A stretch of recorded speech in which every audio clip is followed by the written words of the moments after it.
तो आज है 20 जनवरी 2023 के करंट अफेयर को आज की वीडियो में हम लोग कवर करेंगे।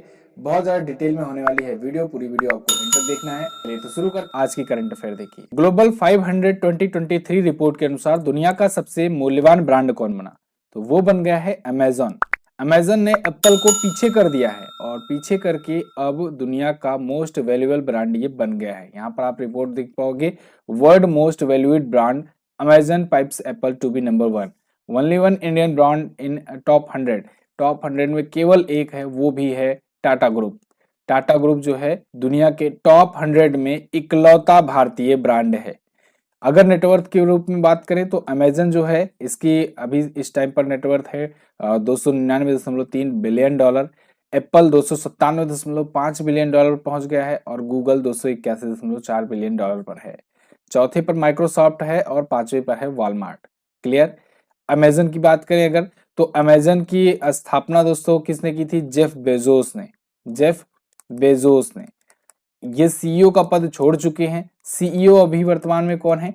एंडी जैसी ये वर्तमान में है सीईओ अमेजन के, याद रखिएगा, इंपॉर्टेंट है। अमेजन के फाउंडर कौन है? जेफ बेजोस, जबकि सीईओ है एंडी जैसी। आगे बढ़ते हैं। हाल ही में पूरी तरह से ई गवर्नेंस मोड में शिफ्ट होने वाला भारत का पहला केंद्र शासित प्रदेश कौन बना? तो वो बन गया है दोस्तों जम्मू कश्मीर। पूरी तरह से ई गवर्नेंस मोड में शिफ्ट हो चुका है।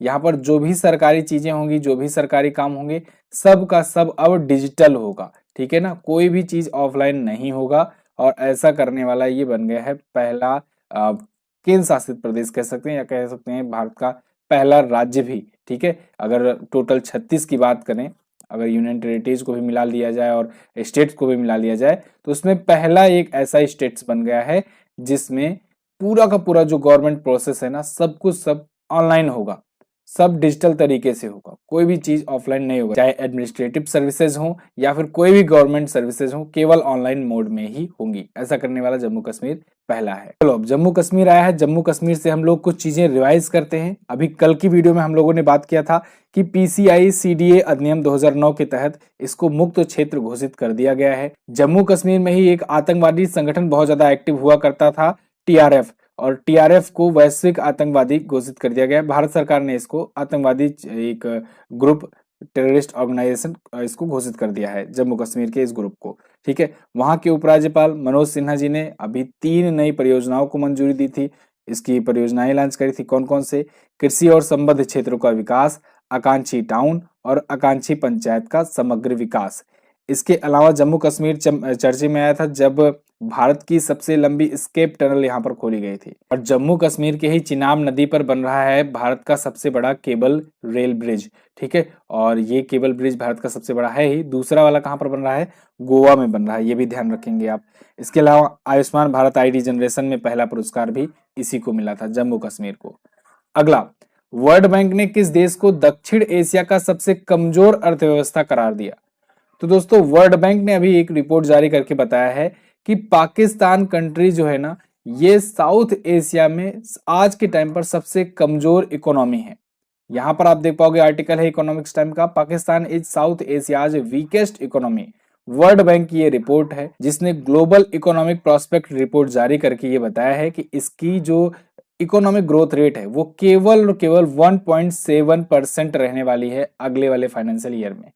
इसके अलावा आईएमएफ इसको $1.1 बिलियन का लोन दे रहा था, लेकिन अब वो भी देने से मना कर दिया। 2 लोन इसको दे रहा था, 2 ऋण दे रहा था, मंजूरी देने वाला था, लेकिन अब ये टाल दिया है। क्यों? क्योंकि आईएमएफ का कहना था कि हम दे तो देंगे लोन, लेकिन आप हमको चुकाओगे कैसे? ठीक है, ऐसा तो नहीं मतलब तुमको सब लोग देते हैं और तुम चुका नहीं पाते हो, बस केवल मांगने आ जाते हो, तो आप चुकाओगे कैसे? इसके लिए आपको अपने देश में पेट्रोल और डीजल के दाम बढ़ाने होंगे। देखो ऑलरेडी वहां पर पेट्रोल और डीजल के दाम बहुत ज्यादा है, अब इसको और ज्यादा बढ़ाना होगा, ये कहना था आईएमएफ का, जिससे आप रेवेन्यू जनरेट कर सके और उसके बाद फिर तब मैं आपको दूंगा यहाँ पर लोन। लेकिन अब चूंकि वहां पर अभी चुनाव आने वाले हैं, इसी साल चुनाव होगा, और शहबाज शरीफ जो कि वहां के प्राइम मिनिस्टर हैं, वो ये चाहते नहीं है कि अगर पेट्रोल डीजल के दाम बढ़ा तो फिर से इमरान खान वहां पर घात लगाए बैठे हैं, वो आ जाएंगे, उनको मुद्दा मिल जाएगा। ठीक है, महंगाई को लेकर के वो चिल्लाएंगे, उसके बाद फिर वो आ जाएंगे सत्ता में। अच्छा, एक इंटरेस्टिंग फैक्ट पता है क्या पाकिस्तान से? आज तक जब से ये आजाद हुआ है, जब से ये नया देश बना है, आज तक कोई भी प्राइम मिनिस्टर ऐसा नहीं हुआ जिसने अपना 5 साल का कार्यकाल पूरा का पूरा किया हो। ठीक है, हर बार सरकार गिराई गई है। सोचो 70 साल से ज्यादा हो गए, आज तक यहाँ पर 5 साल तक कोई नहीं रह पाया है और इनको कश्मीर चाहिए। आगे, हाल ही में अजंता एलोरा फिल्म समारोह में किस फिल्म ने गोल्डन कैलाश पुरस्कार जीता? तो अभी अजंता एलोरा फिल्म फेस्टिवल आयोजित किया गया औरंगाबाद में, महाराष्ट्र में। वहां पर गोल्डन कैलाश पुरस्कार जीत लिया है दोस्तों, राजस्थानी फिल्म है एक, नानेरा ने। नानेरा देखिए कुछ इस प्रकार से है। तो इस फिल्म ने ये पुरस्कार जीते हैं। अच्छा, इस फिल्म ने कई कैटेगरीज में पुरस्कार जीते हुए हैं। फिलहाल इस फेस्टिवल की अगर बात करें तो ये 11 तारीख से 15 तारीख के बीच में जनवरी में ही आयोजित किया गया। 8वां इस बार का संस्करण था और औरंगाबाद में हुआ। औरंगाबाद में होने की वजह से इसका नाम देखो अजंता एलोरा है, क्योंकि अजंता और एलोरा की गुफाएं कहाँ पर हैं? ये औरंगाबाद में ही है। इसमें बेस्ट एक्ट्रेस चुनी गई अक्षता पांडवपुरा। इन्हीं को ही बेस्ट बाल कलाकार भी चुना गया है, चाइल्ड आर्टिस्ट। इसके अलावा बेस्ट एक्टर चुने गए जीतू कमल। नानेरा फिल्म जो है ये बेस्ट फिल्म तो चुनी गई है, जिसके तहत गोल्डन कैलाश पुरस्कार जीती है। साथ ही साथ ये बेस्ट डायरेक्टर का, best screen play, best editing, ये सभी अवार्ड ले गई। क्लियर? अभी कुछ दिन पहले मैंने गोल्डन ग्लोब अवार्ड के बारे में बताया था, गोल्डन ग्लोब अवार्ड के बारे में। उसमें मैंने आपको बताया था कि आरआरआर जो है इसने पुरस्कार जीते हैं बेस्ट ओरिजिनल सॉन्ग की कैटेगरी में। ये याद रखिएगा। गोल्डन ग्लोब अवार्ड्स की पूरी घोषणा तो हो ही चुकी है। इस पर आज मैं एक वीडियो लेकर के आऊंगा आपके लिए, और उसमें पूरा आपको डिटेल जानकारी होगी गोल्डन ग्लोब अवार्ड के बारे में, सब कुछ। ठीक है ना? तो उसको जरूर देखिएगा। दिन में आपको आजकल मैं कोशिश कर रहा हूँ एक स्टैटिक की और एक करंट अफेयर की टॉपिक वाइज वीडियो आपको दूं। ठीक है, अगर आप लोग प्यार और सपोर्ट बनाए रहोगे तो ये चीजें रेगुलर रहेंगी और आपकी बहुत ही जल्द दोनों स्टैटिक जीके और current affair topic by topic तैयार होता चला जाएगा। ठीक है, सबकी पीडीएफ आपको व्हाट्सएप और टेलीग्राम पर भेज जाती है, तो सबकी पीडीएफ भी आप डाउनलोड कर पाओगे। और मैं इन सब चीजों की क्विज भी डलवा रहा हूं, तो आप एप्लीकेशन जाकर के क्विज भी सॉल्व कर सकते हैं। अगला, कंसल्टेंसी ब्रांड फाइनेंस द्वारा 2023 के लिए तैयार की गई आईटी सर्विसेज 25 की लिस्ट में शीर्ष पर कौन है? तो अभी ब्रांड फाइनेंस ने दोस्तों एक रिपोर्ट तैयार की है और आईटी कंपनियों को लेकर के। अब ये आईटी कंपनियों को लेकर के इन्होंने दुनिया की टॉप 25 कंपनियों को लिस्ट किया। इसमें अगर पूछा जाए टॉप पर कौन है, तो आप बताएंगे एसेंचर, जो कि पहले कई सालों से बनी हुई है टॉप पर। ये यूएसए बेस्ड एक कंपनी है, आईटी कंपनी है, यहां पर ध्यान रखिएगा आईटी कंपनियों की बात हो रही है। सेकंड पर टीसीएस है, सेकंड पर ये भी थी, पिछली साल भी, इस बार भी है। थर्ड पर इन्फोसिस है। ठीक है, मतलब ये तीनों जो फर्स्ट टॉप 3 है, ये तीनों सेम पोजीशन पर पिछली बार भी थी और इस बार भी है। अपना अपना स्थान बरकरार रखिए, बस वैल्यूएशन में थोड़ा सा ग्रोथ भी हुई है। Accenture name top most valuable IT services brand, TCS and Infosys rank second and third. ठीक है, ये अभी वैल्यूएशन ब्रांड फाइनेंस के द्वारा जारी आईटी सर्विसेज की लिस्ट थी। एसेंचर यूएसए की कंपनी है, ये भी आईटी कंपनी है, लगातार 5 सालों से टॉप पर है। टीसीएस जो है ये पिछली बार पहली बार आई थी दूसरे स्थान पर, और इस बार भी दूसरा स्थान अपना कायम कर रखी है। इन्फोसिस नारायण मूर्ति वाली कंपनी। टीसीएस आप जानते हो टाटा कंसल्टेंसी सर्विसेज।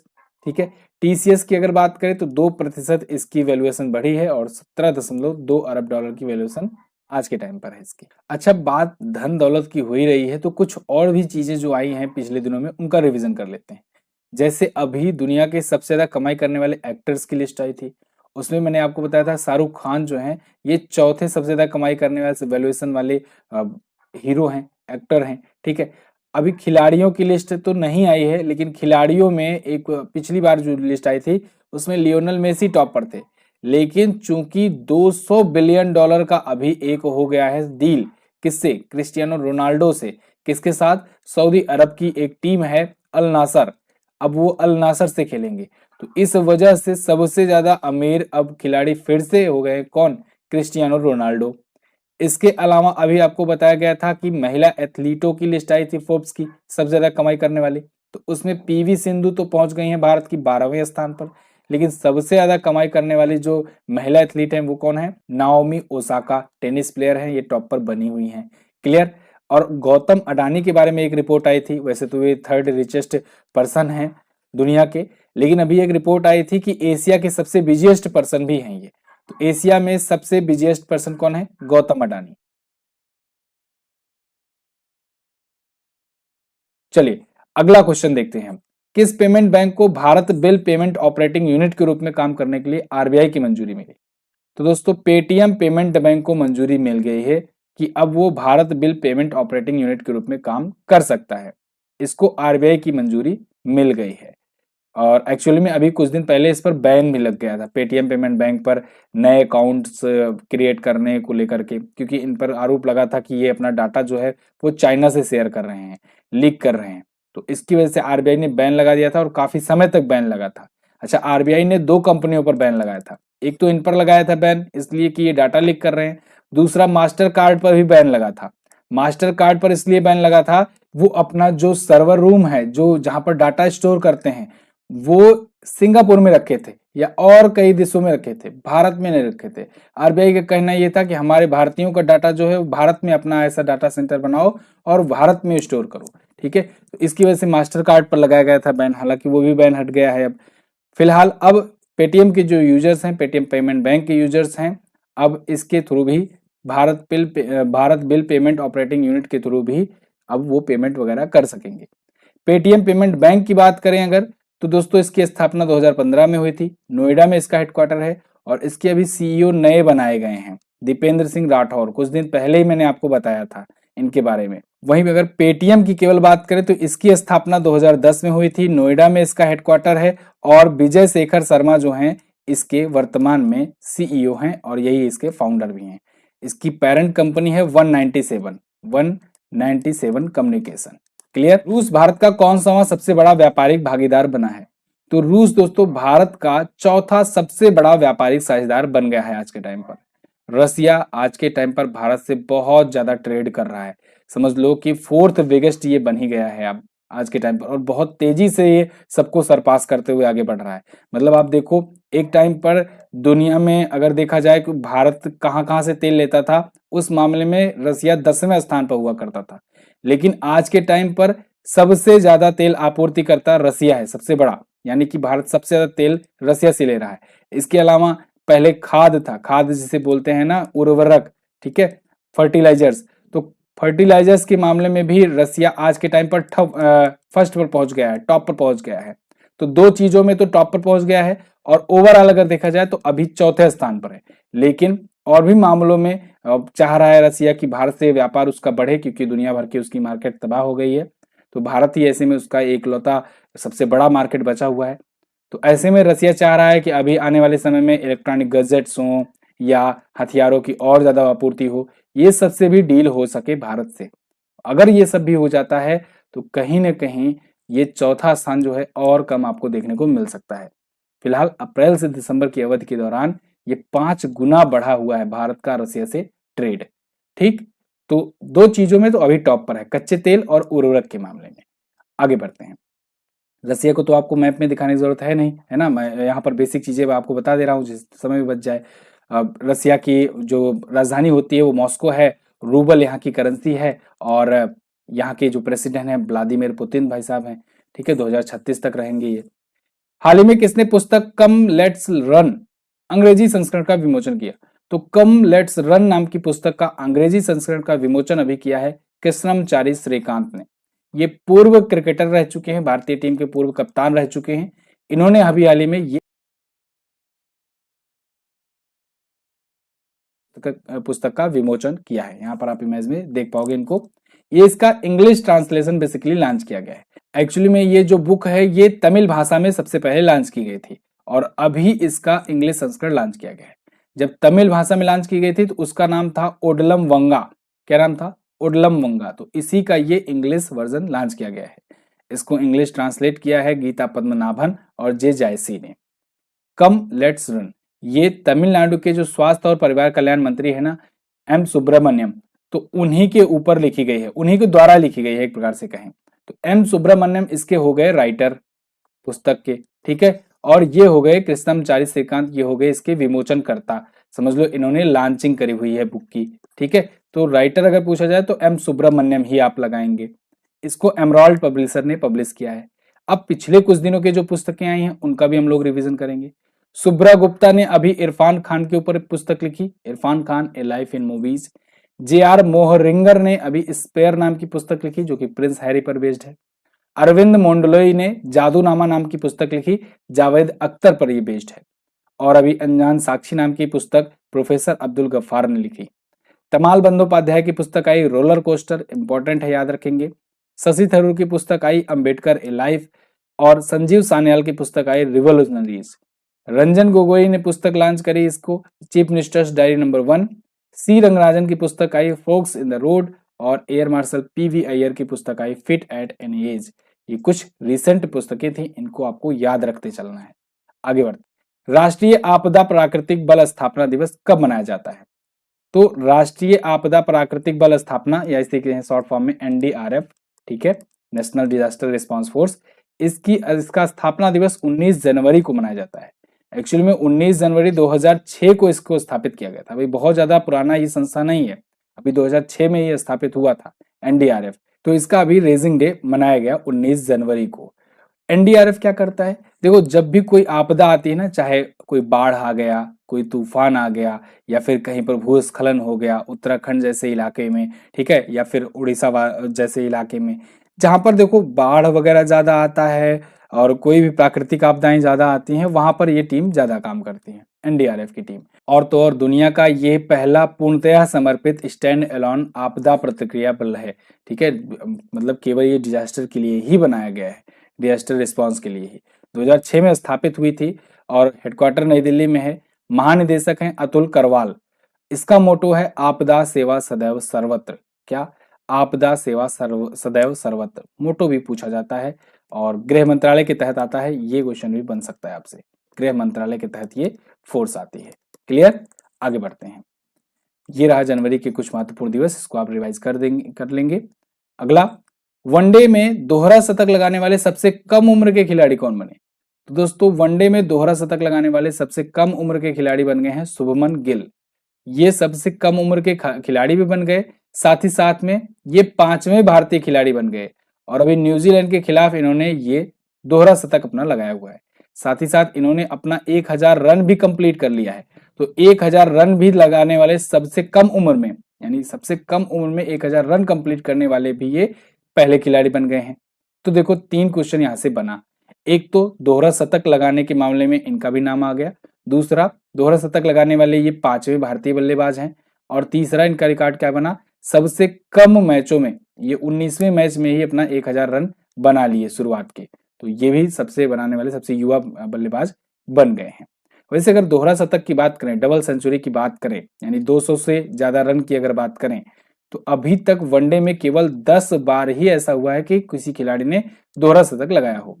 10 में से तो 7 बार भारतीय खिलाड़ियों ने लगाया है, और 7 बार में 5 खिलाड़ियों ने मिलकर के ये 7 लगाया है, ठीक है। रोहित शर्मा जैसे लोग तो 3-3 बार मार चुके हैं। आगे बल्लेबाज बन गए हैं, यंगेस्ट प्लेयर बन गए हैं, स्कोर है डबल सेंचुरी। अभी कुछ दिन पहले ही आपको पता होगा कि ईशान किशन ने भी डबल सेंचुरी मार दी थी, ठीक है, उनका भी नाम याद रखेंगे। तो अभी Rajiv Gandhi international cricket stadium Hyderabad में न्यूजीलैंड के खिलाफ ये कारनामा इन्होंने किया। 149 गेंदों में 19 चौके 9 छक्के की मदद से 208 रन बनाए। अगला, हाल ही में किस देश के उपराष्ट्रपति वादरा अली फिजोव का भारत में निधन हो गया? तो ये थे दोस्तों गाम्बिया के वाइस प्रेसिडेंट, और इनका इंडिया में अभी निधन हो गया। हालांकि इनके ऐसा नहीं है कि कोई कॉन्स्पिरेसी हुई या ऐसा कुछ, बीमार चल रहे थे, तबीयत इनकी खराब थी, छोटी सी बीमारी थी, उसके बाद फिर इनका निधन हो गया। ये वहां के शिक्षा मंत्री भी रह चुके थे गाम्बिया के, और अभी के टाइम पर ये वाइस प्रेसिडेंट थे। अब चूंकि एक बड़े राजनीतिक पद पर थे तो इंपॉर्टेंट तो बन ही जाता है क्वेश्चन, ठीक है। तो इनका निधन हो गया है। गाम्बिया आया है, चलिए देखते हैं वर्ल्ड मैप में गाम्बिया है कहां पर। तो वर्ल्ड मैप में आप देखोगे ये रहा अपना प्यारा भारत। यहां से अगर आप इधर वेस्ट में आएंगे तो यहां पर अफ्रीकन कंट्री में आपको दिख जाएगा, इधर बिल्कुल वेस्ट में आपको एक छोटा सा देश दिखेगा, द गाम्बिया। ये रहा द गाम्बिया, ठीक है। और इसकी कैपिटल होती है बंजुल। क्या होती है? बंजुल होती है इसकी कैपिटल। और यहाँ के प्रेसिडेंट की अगर बात करें तो प्रेसिडेंट है एडमा बारो, और दलासी यहाँ की करेंसी होती है। क्लियर है? तो मुद्रा और आप प्रेसिडेंट का नाम यहाँ से भी देख पाओगे, ठीक है, पीपीटी में यहाँ मैंने लिखा हुआ है एडमा बारो और मुद्रा दलासी। क्लियर। तो ये तो 11 क्वेश्चंस थे आज की वीडियो से। आई होप आपको वीडियो आई होगी। पसंद कर लेते हैं। उत्तर प्रदेश दोस्तों ऑनलाइन गेमिंग से जुड़ी एक रिपोर्ट के अनुसार 2022 में सबसे ज्यादा गेम खेलने वाला राज्य बना है। और अभी आर्कियोलॉजिकल सर्वे ऑफ इंडिया ने बिहार के नालंदा में 1200 साल पुराने 2 लघु स्तूपों की खोज की हुई है। और वहीं उप राष्ट्रीय सुरक्षा सलाहकार नए नियुक्त किए गए हैं पंकज कुमार सिंह। केंद्रीय मंत्री जितेंद्र सिंह जी ने 2025 तक घोषणा की है कि पूरे देश को डॉपलर वेदर रडार नेटवर्क से कवर किया जाएगा। और मिस्र और भारत के बीच में चक्रवात 1 नाम से पहला विशेष बलों का सैन्याभ्यास आयोजित हुआ है। इसके अलावा भारत ने अभी क्यूबा को पेंटावेलेंट टीकों की 12,500 खुराक दान करने की घोषणा की है वैक्सीन। मलेशिया ओपन 2023 का बैडमिंटन चैंपियनशिप जीत लिया है विक्टर एक्सेलसेन ने पुरुषों में। और विमेंस का अकाने यामागुची ने जीता है, जो कि है जापान की। PCICDA अधिनियम 2009 के उद्देश्यों के लिए जम्मू कश्मीर को मुक्त क्षेत्र घोषित कर दिया गया है। और तेलंगाना में कांटी वेलगू पहल शुरू किया गया, जो कि दुनिया का सबसे बड़ा ये आंखों के जांच का एक पहल है, कार्यक्रम है। और अभी के वेणु जी को फेडरल बैंक साहित्य पुरस्कार 2023 से सम्मानित किया गया है। फेडरल बैंक के द्वारा ये शुरू किया गया साहित्यिक सम्मान पहला है। ये टॉप 10 करंट अफेयर के क्वेश्चन थे कल की वीडियो से, जिनका आपने किया रिवीजन।